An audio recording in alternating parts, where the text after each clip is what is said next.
In 1945, humanity split the atom.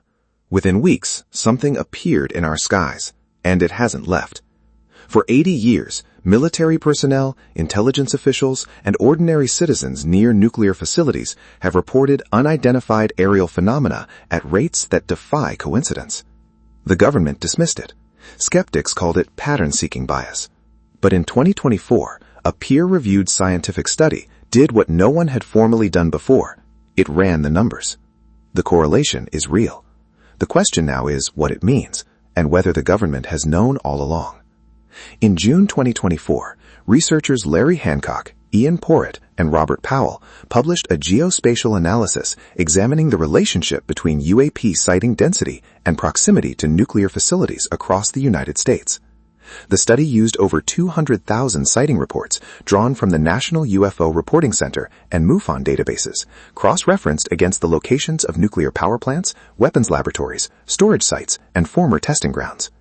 Their methodology employed kernel density estimation and spatial autocorrelation analysis, standard tools in epidemiology and environmental science. The finding, UAP sighting reports cluster around nuclear sites at rates statistically significant well beyond chance, with a p-value below 0.01. Critically, the researchers controlled for population density, the most obvious confounding variable. More people live near cities. Cities have more nuclear infrastructure. More people means more reports. Even after that adjustment, the correlation held. Robert Powell, a former executive who co-founded the Scientific Coalition for UAP Studies, stated the results were, quote, consistent with the hypothesis that nuclear technology is a variable of interest to whatever is behind these phenomena. This correlation didn't emerge in a vacuum. It echoes 8 decades of military reports. The modern UFO era effectively began at sites connected to nuclear weapons. The 1947 incidents near Roswell, New Mexico, occurred at the home of the 509th Bombardment Group, the only nuclear-armed unit on Earth at the time.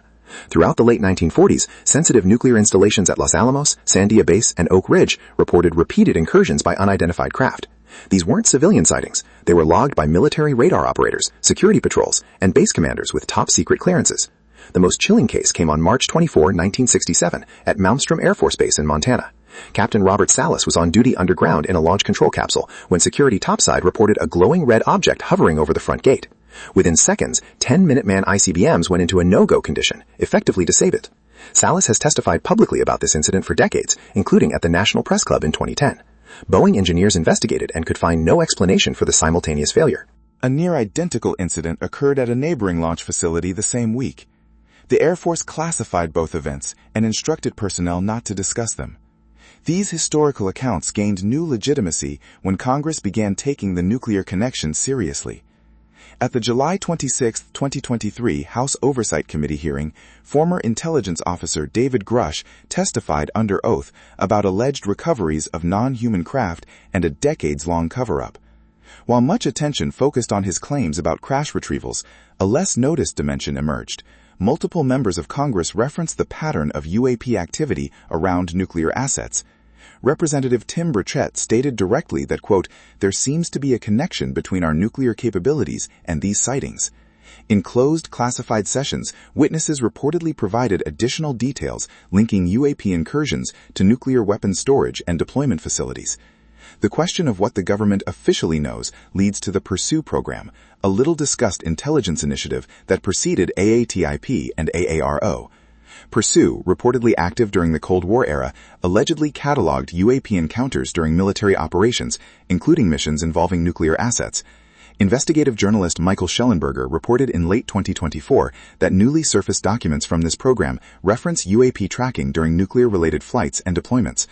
While the full scope of declassified Pursue files remains difficult to verify independently, multiple sources in the intelligence community have confirmed to researchers that the program specifically flagged encounters near nuclear submarines, bomber routes, and weapons convoys. If authentic, these documents would represent some of the earliest systematic government acknowledgement that UAP demonstrate focused interest in nuclear capabilities. Not everyone is convinced. Skeptics raise legitimate methodological concerns. West Virginia University astronomer Duncan Lorimer noted that nuclear facilities tend to be in areas with restricted airspace, heightened security, and military radar, all of which increase the likelihood that ordinary aerial objects get noticed, reported, and logged. Others point out that media coverage of famous cases like Malmstrom may create reporting bias. People near known hotspots are primed to look up and file reports. The study's authors acknowledge these limitations, but argue that the statistical strength of the correlation survives multiple control analyses. Powell has noted that skeptical explanations based on observation bias would need to be extraordinarily powerful to account for the magnitude of the clustering they found. Whether the correlation reflects genuine non-human interest or a complex web of human biases, the national security implications are undeniable. If unidentified craft are genuinely operating near nuclear weapon systems, and in some cases apparently interfering with them, that represents a threat assessment failure of the highest order.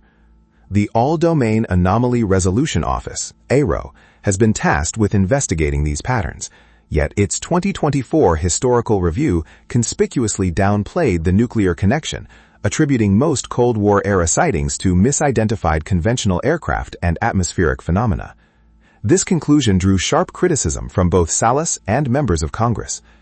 Senator Kirsten Gillibrand, who authored the legislation creating AARO, has pushed repeatedly for deeper investigation into UAP activity around nuclear infrastructure. Here is what we know. 80 years of military testimony describes UAP at nuclear sites. A peer-reviewed study now confirms the geographic correlation statistically.